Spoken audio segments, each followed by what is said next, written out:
Mesdames et messieurs, bonsoir. Nous allons consacrer le reste du temps de Ça se discute à échanger sur deux sujets principalement.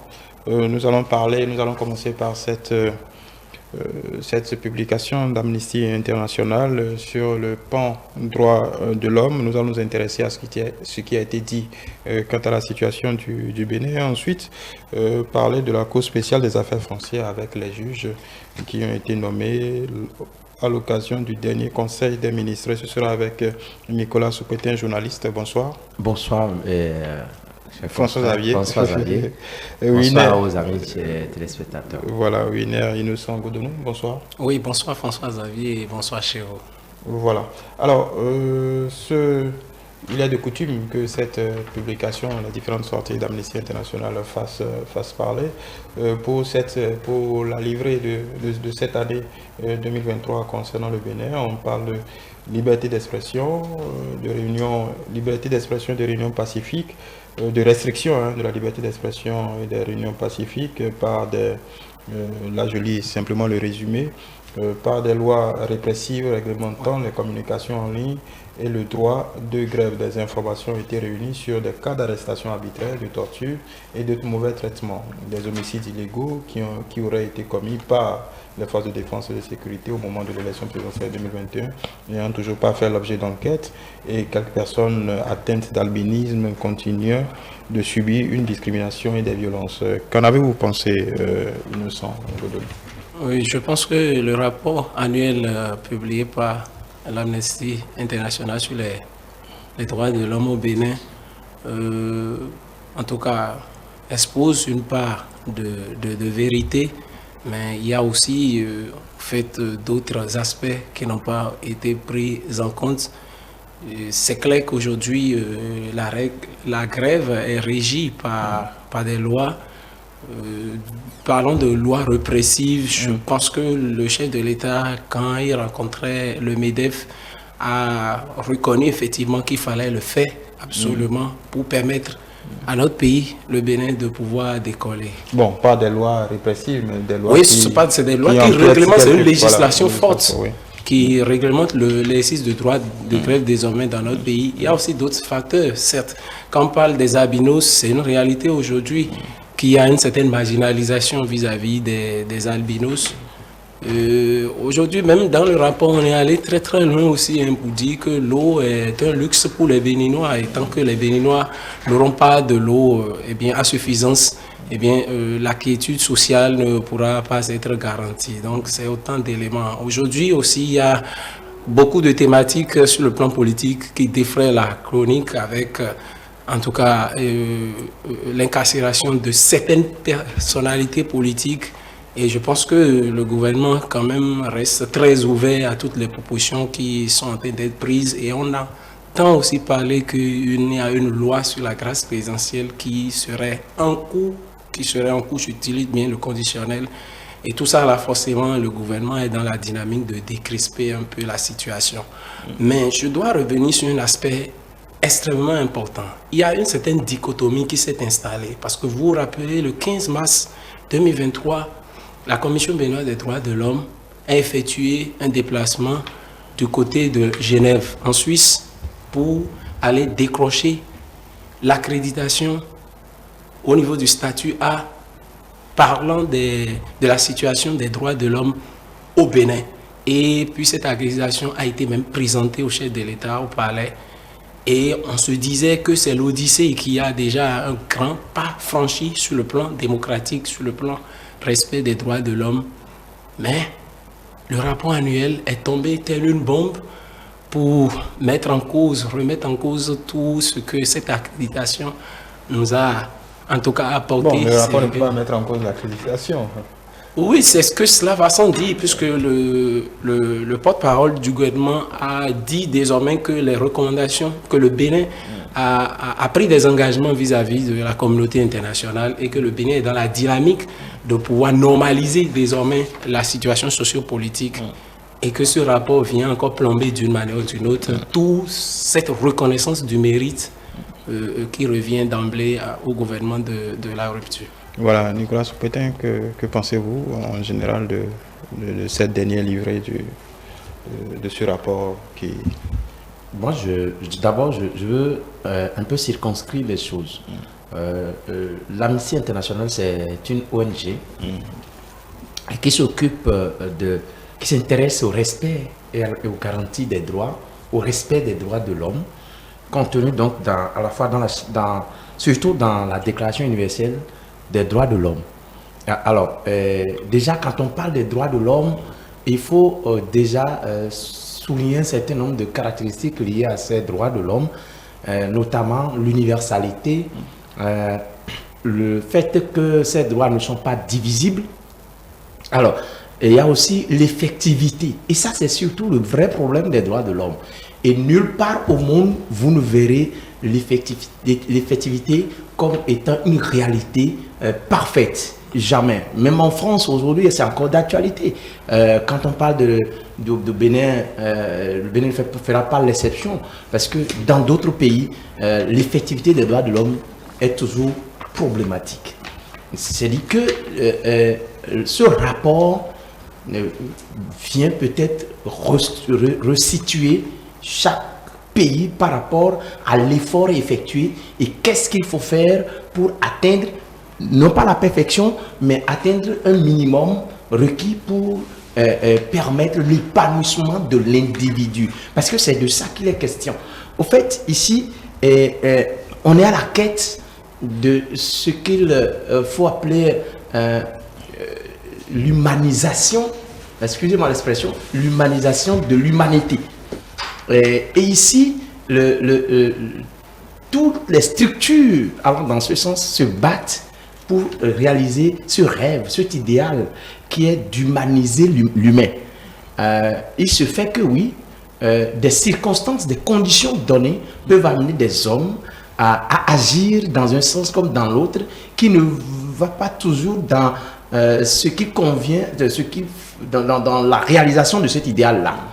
Le cas du Bénin, lorsque l'Amnesty International donne ce rapport, on peut avoir en idée à s'alarmer. Moi, je pense quand même qu'il ne faut pas encore s'alarmer. Il y a eu des décisions fortes qui ont été prises à des moments donnés et qui sont peut-être collées à un certain nombre de réalités qu'il faille gérer pour permettre un certain nombre de décollages.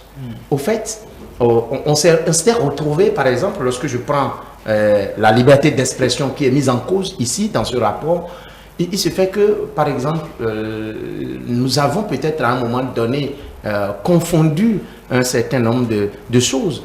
Dans la liberté d'expression, par exemple, où on pense que la liberté d'expression pourrait signifier tout dire, alors qu'en principe, il y a des normes à respecter en matière d'expression. Alors, les Béninois habitués à une sorte, excusez-moi l'expression, à une sorte de non-responsabilité dans le dire, ce que vous avez pu dire. En ce moment-là, il faille restructurer les choses. C'est ce que peut-être à un moment donné, le gouvernement béninois a cherché à faire. Peut-être encore sans beaucoup plus les tests, ce qui effectivement porterait en torse ou porte en torse de façon générale à ce qui convient, ce qui devrait être. Alors, lorsque le rapport sort de cette façon et qui donne un certain nombre de directives aux dirigeants pour aller dans la bonne direction des choses, je pense quand même que le gouvernement ne restera pas sourd à ce qui est dit pour revenir un temps soit peu à ce qui devrait se faire pour que nous obtenons cette humanisation de l'humain. Puisque aujourd'hui, partout ailleurs dans le monde, on a comme impression que les valeurs humaines, un certain nombre de principes cardinaux à accorder à l'humain dans son épanouissement ne fait plus droit de citer. À cette règle-là, il faut quand même savoir que nous devons de plus en plus faire des efforts allant dans le sens de la protection de l'individu et de l'épanouissement de l'individu. C'est de ça qu'il est question.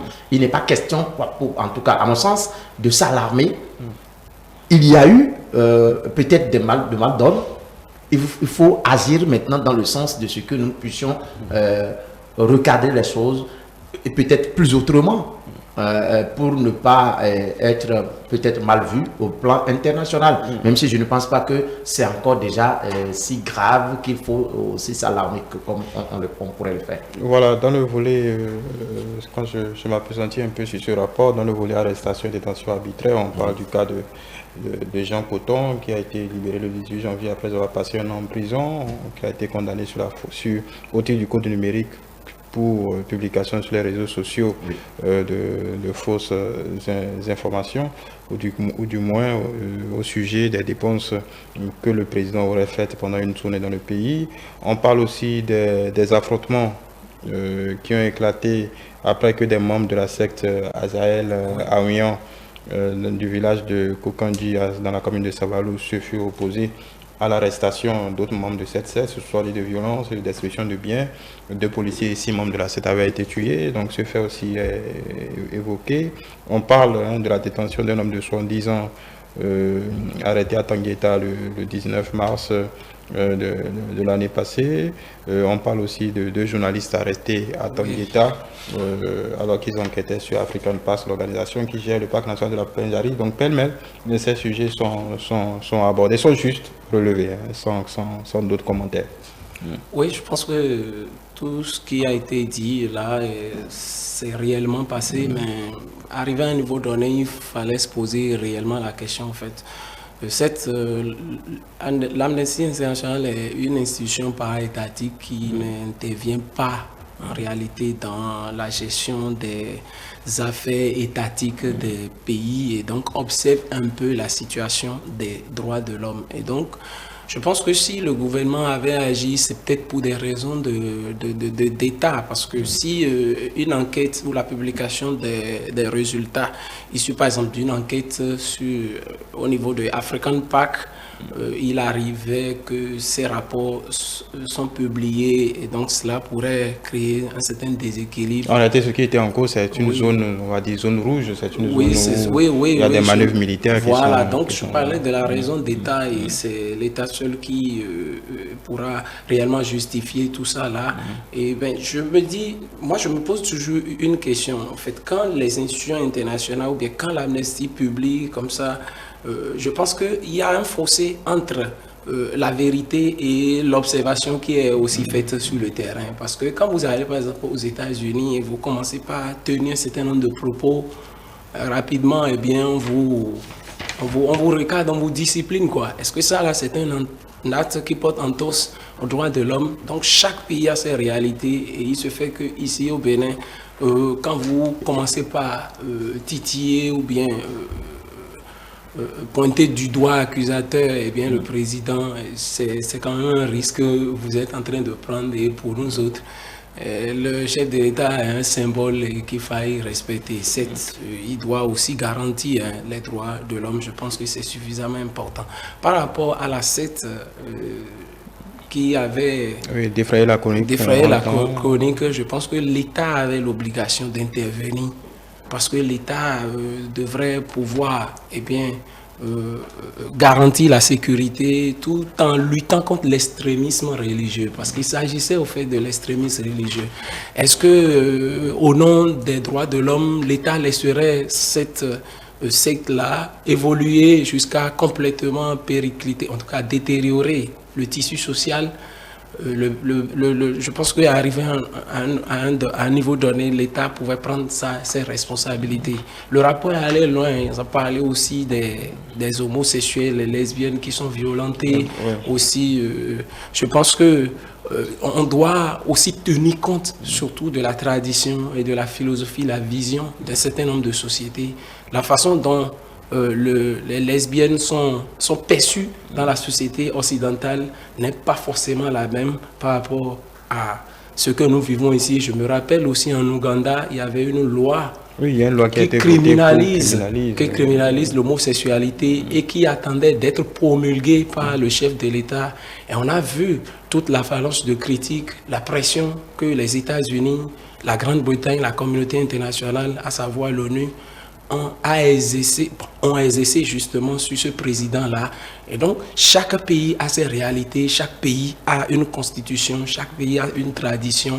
Et vouloir sauvegarder ces traditions-là, parfois il y a des écueils, parfois il y a des brimades, mais c'est quand même dans la logique normale des choses. Donc, est-ce qu'il faut tout le temps se soucier de l'amnistie et ne pas pouvoir régler des problèmes purement liés à la tradition, purement à la culture des peuples? Je pense que c'est extrêmement important aujourd'hui qu'il faille reconnaître que, en tout cas, chaque pays a ses réalités et le fait de gérer le quotidien d'un certain nombre, d'une certaine façon, ne devrait pas amener en fait, la communauté internationale à directement culpabiliser au fait, les responsables politiques. Voilà, en parlant de ces droits, ce que Winner vient d'évoquer, droits des lesbiennes, des gays, des personnes bisexuelles, transgenres ou intersexes, ce qui est relevé ici, c'est des voies de violence, c'est des faits de violence portés à l'encontre d'une femme transgenre qui aurait été amenée au commissariat de Kbaou après avoir été agressée à Ouida par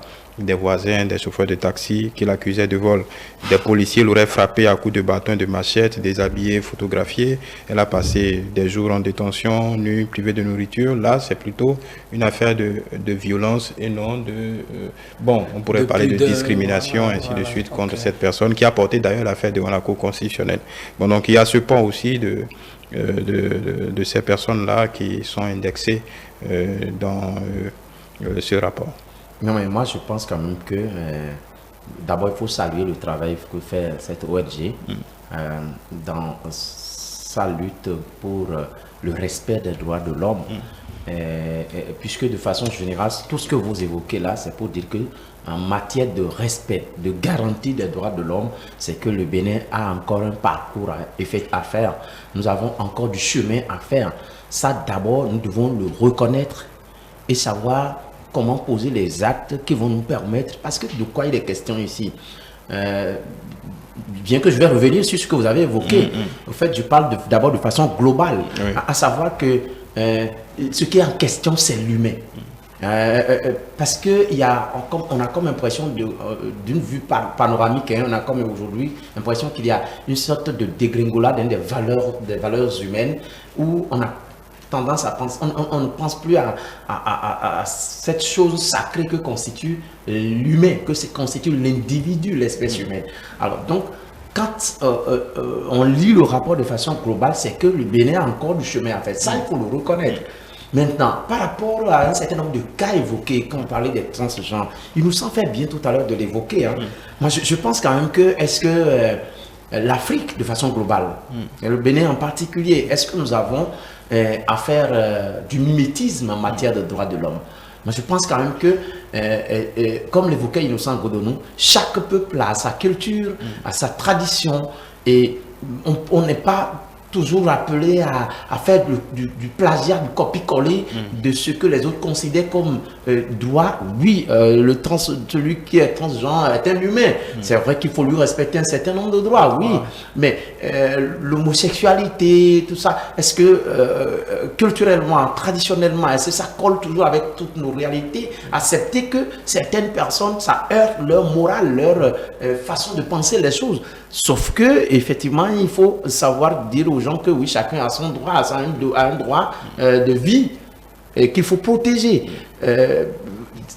Ne pas vouloir faire la promotion, je veux dire, de ces genres de cas, le transgenre, l'homosexualité, ne pas vouloir faire la promotion de ça. Je crois que dire que nous sommes déjà en train d'exagérer en matière de non-respect des droits de l'homme, moi je pense quand même que, est-ce qu'on n'est pas, c'est une question que je me pose, est-ce qu'on n'est pas dans une certaine exagération, est-ce qu'on n'est pas dans un certain nombre de mimétismes à faire du copier-coller des valeurs des autres chez nous? Je pense que nous avons à choisir notre modèle. Oui, sans vouloir vous arrêter, entre adopter une valeur qui n'est pas nôtre et qui n'est pas du tout compatible avec et verser dans la violence gratuite, il y a ça c'est ce que je disais tout à l'heure. C'est pourquoi je disais tout à l'heure qu'il faille faire savoir aux autres, à d'autres aussi, que oui, chacun de nous a un droit de vie. C'est-à-dire que vouloir que les autres vous acceptent d'emblée parce que vous êtes homosexuel et que non, il faut, c'est-à-dire que ça moi, à mon avis, on peut essayer de comprendre, mais pas pour accepter aussi ou défendre qu'on aille jusqu'à violenter l'homosexuel ou encore le transgenre. Pas pour faire cette promotion-là, non. Mais comme le cas que relevait Innocent Godonou tout à l'heure, parce que ce que les policiers ont fait à la dame, moi je pense quand même que c'est à condamner. C'est inadmissible. Il faut condamner cela. Il faut condamner ce que la population a fait vis-à-vis de cette dame-là. Il faut condamner cela. Mais je pense quand même que s'attendre à ce que nous copions de façon le plagiat, moi, à mon avis, ça ne colle pas toujours. Voilà. Il faut savoir alors qu'est-ce qui nous convient. Parce que, me semble-t-il, est-ce que, encore une fois, dans la question de l'homosexualité, dans certaines cultures africaines, ça peut être aussi ancestral. Alors, si d'autres ne l'ont pas connu, sauf que dans la société, ça puisse rencontrer des résistances. C'est le problème, ça, en fait. Voilà. Oui. Je voulais juste ajouter, en fait, aujourd'hui, quand vous voyez un peu la façon dont les Occidentaux nous regardent en ce qui concerne les valeurs, en ce qui concerne le respect de certaines de valeurs, on a l'impression qu'il y a une certaine forme de pensée unique qui est en train d'être imposée à nous autres. La preuve, mais chez eux aussi, on a parlé d'inquisition dans l'Antiquité. Mais aujourd'hui, ils ont dépassé toutes ces étapes-là et ils ont eu le temps de se construire avant maintenant de se fixer, de pouvoir se démocratiser. Donc, ils doivent pouvoir souffrir que nous-mêmes, nous puissions passer par ces étapes-là pour arriver à leur niveau. Et donc, nous imposer forcément que déjà, à notre stade, qu'on doit respecter un peu eh bien, leur façon de faire, c'est manquer de respect à la culture des autres, manquer, c'est de l'intolérance d'une manière ou d'une autre. Alors, vous parlez de l'accréditation, le statut A de l'Alliance mondiale des institutions nationales des droits de l'homme glané par le Bénin récemment et présenté au chef de l'État. Est-ce que ça ne traduit pas simplement que, puisque les dirigeants de cette institution ont reconnu qu'ils ont été accompagnés au plus haut niveau de l'État, ils ont un budget, en tout cas ils ont tout pour travailler. Est-ce que ça ne veut simplement pas dire que le chef de l'État et le gouvernement à son plus haut niveau tient cette question des droits de l'homme à cœur et en haut du panier? Donc en réalité, il n'y a pas de... disons, tout le monde partage, tout le monde est sur la même longueur d'onde concernant. Il peut y avoir des différences d'appréciation de certains faits, mais le gouvernement a apporté la preuve qu'il n'a pas de réticence particulière à promouvoir les droits de l'homme. Et c'est justement la récompense, cette accréditation, là, nous récompense qu'il y a désormais la question des droits de l'homme est une préoccupation au sommet de l'État et des efforts sont en train d'être faits. La dichotomie que je tentais de souligner, c'est que si le système ou si l'Alliance mondiale des institutions nationales des droits de l'homme reconnaît qu'il y a quand même un pas qui est en train d'être franchi, qu'il y a quand même des efforts au niveau de l'État, de l'exécutif et aussi d'autres institutions de la République, des efforts qui sont en train d'être consentis.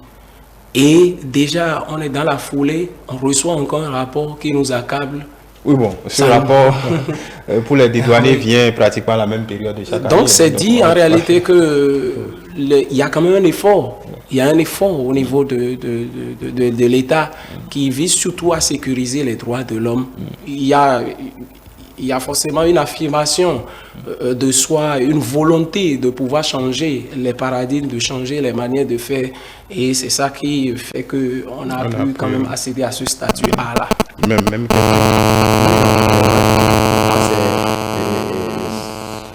il faille reconnaître au moins un certain nombre d'efforts à l'État béninois.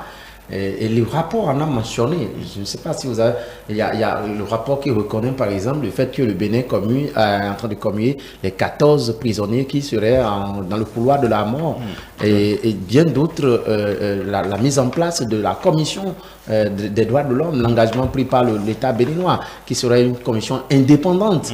Moi je pense quand même que, comme je le disais tout à l'heure, il y a que quand ce genre de rapport sort, chacun doit se mirer. Parce que c'est trop facile d'accuser les autres. On est parti d'où? Et on est où là où nous sommes? Alors, au fait, c'est tout un enchaînement de faits. si on est arrivé à un niveau donné où ça ne concordait pas avec ce qu'il a fait pour aller au développement, et parce que c'est là la problématique, hein. Il faut pouvoir concilier respect des droits de l'homme, démocratie et développement. Alors ça, c'est cette trilogie qu'il faut chercher à établir d'abord. Est-ce que la manière dont nous faisions les choses, et en étant donc peut-être, je donne ce luxe au Bénin, en étant peut-être deuxième dans le respect des droits de l'homme, est-ce que ça concourt avec ce qui s'appelle démocratie dans son vrai terme, et avec ce qui conduirait vers le développement? Et si on n'en était pas là et qu'il faille reformer les choses, faire les choses autrement, c'est vrai que ça va avoir donc des répercussions sur ce que nous appelons les droits de l'homme, qui d'ailleurs il faut catégoriser. Parce que quand vous parlez des droits civiques, politiques, de l'autre côté, il y a les droits sociaux, culturels, économiques. Vous allez encore m'excuser, je dirais encore long. Et quand vous prenez par exemple un pays comme la Chine, la Russie, c'est pas toujours évident que la première catégorie dont je parle, civique et politique, soit respectée. Mais sociaux, culturels et économiques, les Russes, mangent bien à leur faim. Les Chinois sont développés. Mais est-ce que c'est le cas de l'Afrique? Est-ce que c'est le cas du Bénin en particulier? Il va falloir que nous reprenions au sérieux, savoir que oui, la promotion de l'humain, la promotion de la dignité humaine, ça c'est important, et ça on ira vers cela graduellement, progressivement, et je crois que le gouvernement doit prendre conscience désormais que oui, nous devons travailler à améliorer les choses.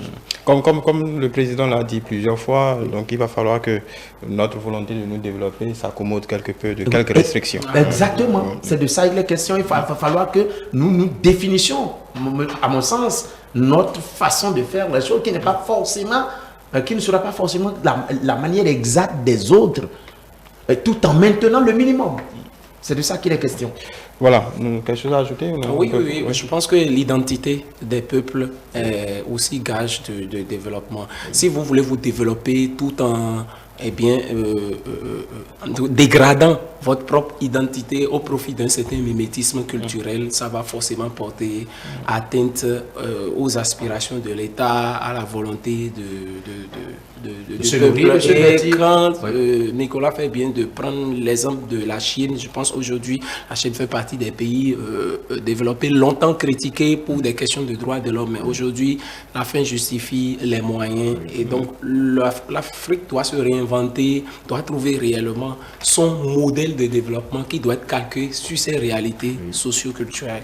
Voilà, nous allons passer au second sujet. Nous allons parler de cette cour tant attendue, simplement parce que les questions que potentiellement elle pourrait régler sont immenses et légion. La Cour spéciale des affaires foncières, les juges ont été nommés à l'occasion du dernier Conseil des ministres. On peut déjà dire que le travail peut commencer. Là, on est dans du tangible, dans du concret. Les dossiers doivent commencer par... Je voudrais déjà poser une question, peut-être ce n'est pas une question piège. Est-ce qu'on ne met pas trop d'espoir dans cette cour? Parce que ça suscite beaucoup d'intérêt. On se dit, avec une cour spéciale, cette question qui empoisonne, en tout cas du nord au sud, nos quotidiens pourraient trouver rapidement satisfaction. Est-ce que déjà, d'ores et déjà, est-ce qu'on ne met pas trop d'espoir dans... Parce qu'entre griffes, ce sont les mêmes magistrats. Non, c'est à juste titre, à mon avis. Mettre notre espoir sur ça, parce qu'au fait, les autres tribunaux étaient débordés de dossiers.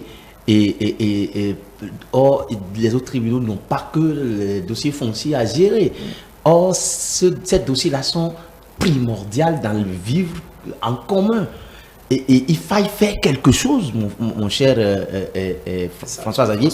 Et le gouvernement, moi j'admire au fait la méthode dans le travail, parce que on n'a pas précipité les choses ici. Une réflexion en amont, on a pu créer la cour par décret, et on est arrivé maintenant à la nomination des juges. Mon souci, c'est de voir très rapidement ces juges-là installés, et tout comme tout Béninois voudrait que oui, ça commence, parce que oui, ces dossiers traînent tellement dans nos tribunaux et peut dater des dizaines d'années. avant de connaître un sort heureux ou souvent, suivant le camp dans lequel vous êtes. Oui. Donc, et la mise en place de ces juges, de ce tribunal, moi, mon avis, facilitera les choses, à faire partir vite les dossiers, histoire de tranquilliser les uns et les autres, afin que la justice soit rendue à celui qui en a droit. Parce qu'on a des propriétaires qui ne sont réellement pas propriétaires, qui ont pris les terres d'autrui, et ou que une même terre qui a été vendue à plusieurs personnes à la fois, il faut franchement vite régler cette situation-là. Et cette cour, moi, ma foi, est la bienvenue.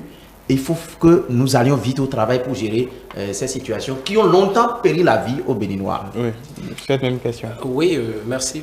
D'ailleurs, vous rappelez à la genèse ou l'avènement de la criette, il y avait tellement de critiques des poches de résidents, mais aujourd'hui, est-ce que la criette n'a pas montré toute son efficacité? Est-ce que la criette n'était pas un instrument qu'il fallait utiliser de façon exceptionnelle pour régler des problèmes?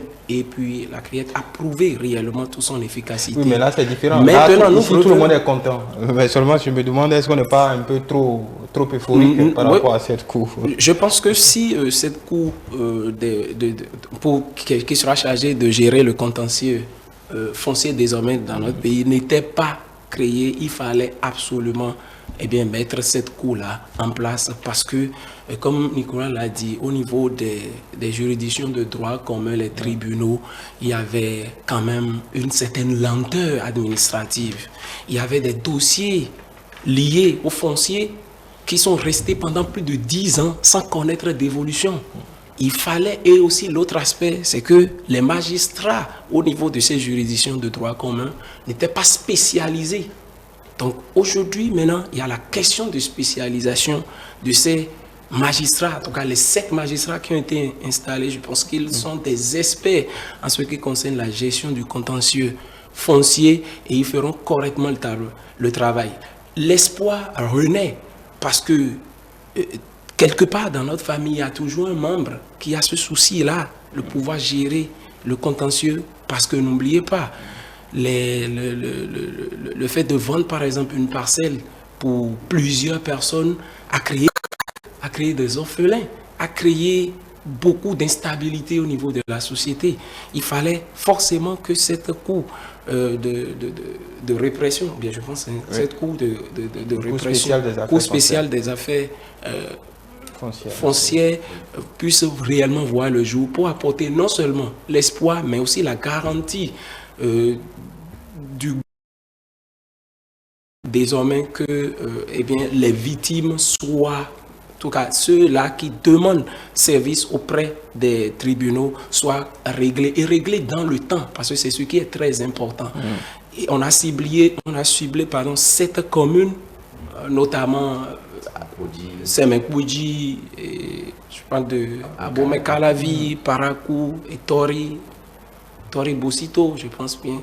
Donc, c'est des communes où il y a beaucoup de dossiers qui sont très pendants devant la justice, en tout cas au niveau des tribunaux de première instance. Aujourd'hui, avec la création de cette cour-là, je pense que déjà, on peut se satisfaire, mais on sera totalement satisfait lorsque cette cour va commencer par délibérer de manière équitable pour que les victimes puissent être rétablies dans leurs droits. Parce qu'il ne suffit pas, ou il ne sert à rien de créer cette cour qui serait chargée de régler le contentieux. Et cette mafia foncière existante influence encore le travail de cette cour-là. Et là, ce serait peine perdue.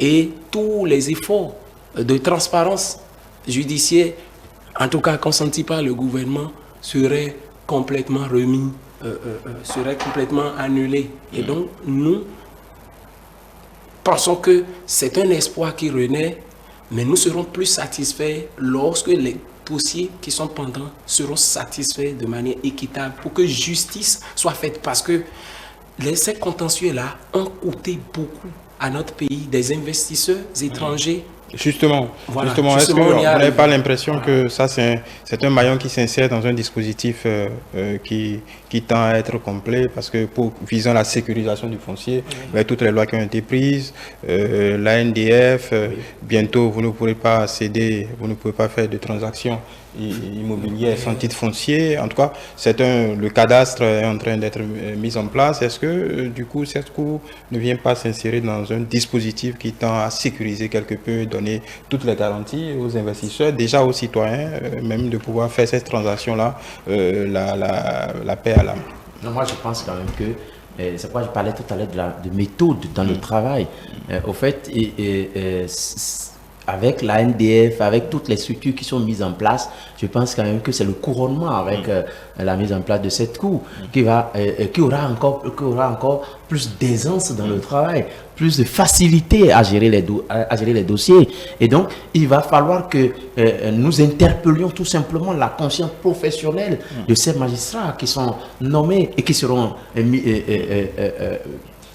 qui sont déjà installés. Qui sont installés, investis et qui donc doivent gérer avec sérénité ces dossiers-là. Parce que comme vous le rappeliez tout à l'heure si bien, c'est une question de confiance aux investisseurs. Et lorsque c'est bien géré, de toutes les façons, il n'y aura plus crainte de ce côté-là qui, ma foi, paraît très important.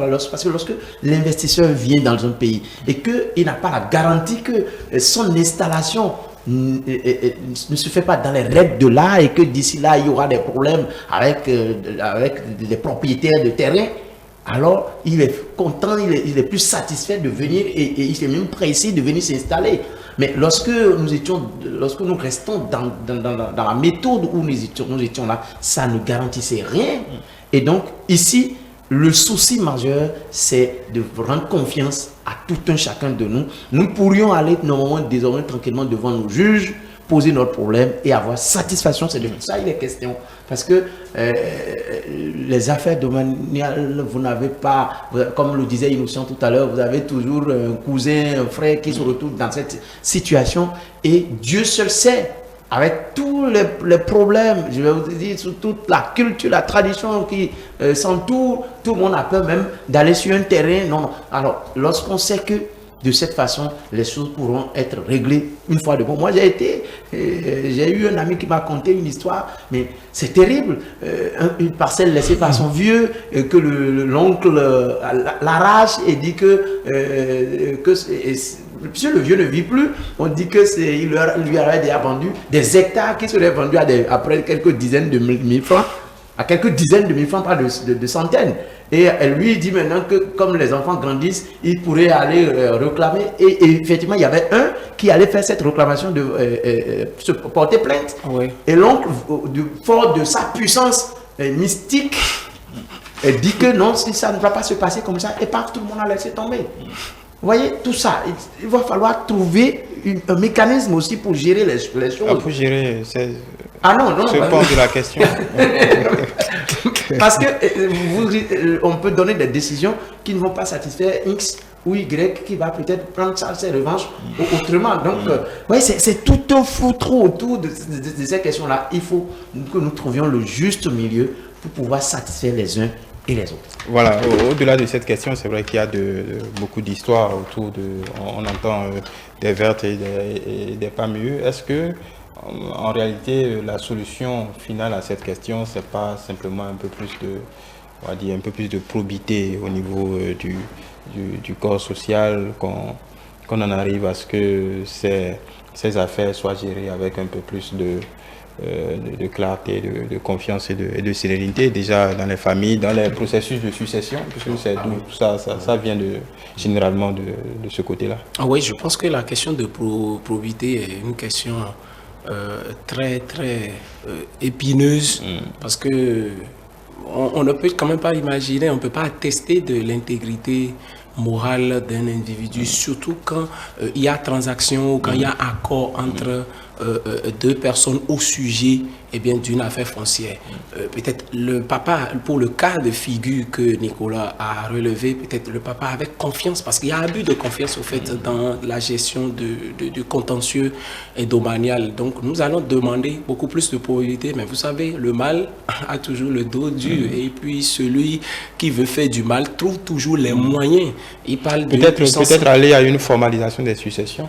Une obligation de formalisation des successions. Justement, et c'est maintenant, c'est avec le gouvernement de la rupture que nous sommes en train de comprendre le processus qui est installé désormais, qui donne une certaine garantie. Parce qu'avec le plan cadastral qui est en train d'être mis en place par l'ANDF, je pense que structurellement, le terrain est en train d'être balisé et ce qui pourra réellement couronner tous ces efforts-là, c'est la création de la Cour spéciale des affaires foncières pour pour parachever tout le processus, et le gouvernement reconnaît surtout que il ne suffit pas seulement de mettre en place, en tout cas, des structures qui vont intervenir directement pour donner une certaine identité, une certaine garantie, mais il fallait forcément mettre en place aussi un national juridique de taille pour sécuriser, parce que cette Cour spéciale des affaires foncières aura beaucoup de dossiers à gérer, beaucoup de dossiers à gérer. Tout à l'heure, il parle aussi de puissance mystique. Le droit n'a rien à voir avec la métaphysique, mais si le droit est dit, au moins la victime sera quand même dans une certaine quiétude, sera satisfait. Et c'est ça le plus important. Le reste, il revient à la victime de pouvoir s'armer. Ouais, voilà. S'auto-gérer. Oui. Non, mais c'est pour dire simplement que vivement que cette cour commence son travail et que les dossiers lui soient transférés le plus rapidement possible pour que, oui, le travail commence pour que la société puisse retrouver satisfaction sur ce plan-là. Est-ce qu'on peut parier sur le fait que d'ici quelques années, cette cour ait la même réputation que la Criette? Je n'en doute pas. Moi, je n'en doute pas. Je reste très serein, optimiste, que cette cour va régler beaucoup de problèmes. Et surtout que, vous savez, si derrière il y a une volonté politique, et le gouvernement en tant que... Visiblement, c'est le cas. Il y a une volonté politique. Oui. Et la volonté politique est comme, en fait, une garantie déjà. Oui. Et cette volonté politique constitue encore une épée de Damoclès qui plane même sur ceux-là qui ont été mandatés pour faire correctement le travail. C'est-à-dire que l'exécutif restera tout à fait regardant par rapport à tout le travail qui sera fait, parce que c'est l'honneur, au fait, du chef de l'État qui est ici en jeu. Et donc, ceux-là à qui il a confié cette responsabilité, ils ont intérêt, ils ont obligation de résultat. Pour que, en tout cas, parce que ce processus inclut dans le programme d'action du gouvernement. Et donc, tout ça, là, à la fin, le bilan sera fait par rapport à ce que nous avons vu avec la Criette et par rapport à ce que la Cour spéciale fera. Je reste tout à fait serein, optimiste que beaucoup de problèmes seront réglés. Voilà, merci beaucoup Winer Innocent Godonou. À moins que vous ayez quelque chose à ajouter. Non, c'est bon, je pense qu'on a dit l'essentiel sur cette Cour et vivement que le travail commence. Merci Nicolas Sopretin, je rappelle que vous êtes journaliste aussi, nous sommes en confrères. Merci de nous avoir suivis. Nous sommes revenus quelque peu sur cette dernière livrée d'Amnesty International, le pan concernant le Bénin et la seconde thématique, cette Cour spéciale des affaires foncières qui devrait normalement à tout ce qu'il faut pour commencer à travailler, les juges étant nommés à l'occasion du dernier Conseil des ministres. Merci de nous avoir suivis. Bon week-end et nous nous retrouvons lundi prochain à 18h30 pour une autre édition du Grand Soir.